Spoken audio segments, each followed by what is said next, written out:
Okay, have you ever looked at a budget, whether it's for a huge project at work or just your own bank account, and had that feeling that your money is just vanishing? Yeah, you're definitely not alone. So today, we're going to dive into this really powerful concept called value engineering. And trust me, it's not about being cheap. It's about making every single dollar you spend work way smarter for you. First up, let's talk about a really common problem, the hidden budget drain. See, it's usually not the big, obvious expenses that get us. It's all those little, steady drips of cash going to things that, when you really look at them, aren't actually giving you the value you think they are. So I want you to ask yourself this question, honestly. Is your budget really working for you? Or does it feel, I don't know, a little bloated, filled with expenses that seem important, but maybe they aren't quite pulling their weight? This isn't just a you and me problem, by the way. This happens everywhere, from our grocery lists all the way up to massive corporate projects. And here's the most important thing to get. This isn't some kind of personal failing. It's a mental trap we all fall into. We just get locked into these spending habits, and pretty soon, our money isn't really lined up with our actual goals.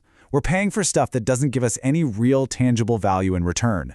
But what if there was a way to get lean and efficient without that awful, painful feeling of just cutting everything?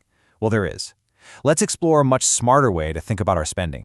This right here really captures the whole shift in thinking. On one side, you've got typical cost cutting. That comes from a place of scarcity, right? The only goal is to spend less. It feels restrictive, and sometimes it can even hurt your performance. But value engineering, that's all about efficiency. The goal isn't just spending less, it's spending smarter. You strategically cut only what doesn't add true value. So one is like a sledgehammer, the other is like a surgeon's scalpel. So what is value engineering, officially? Well, at its core, it's a systematic way to improve value by looking really closely at function. Just think about it with this simple formula. Value equals function divided by cost. And that means you can increase value in two ways. You can lower the cost, sure, but you can also increase the function you get for that same cost. It's a two-sided equation, which is pretty cool. And this brings us to the absolute heart of the idea. Seriously, if you remember one thing from all of this, let it be this phrase: analyze costs against benefits. That simple thought is the engine that drives this entire process. It's the question that reframes absolutely everything. So let's actually turn this big idea into a tool you can use. I want to walk you through what I call the cost versus benefit test. It's a simple, repeatable framework you can apply to, well, literally any expense you have.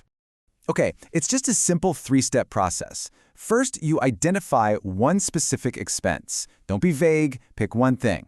Second, and this is the most critical part, you define its true benefit.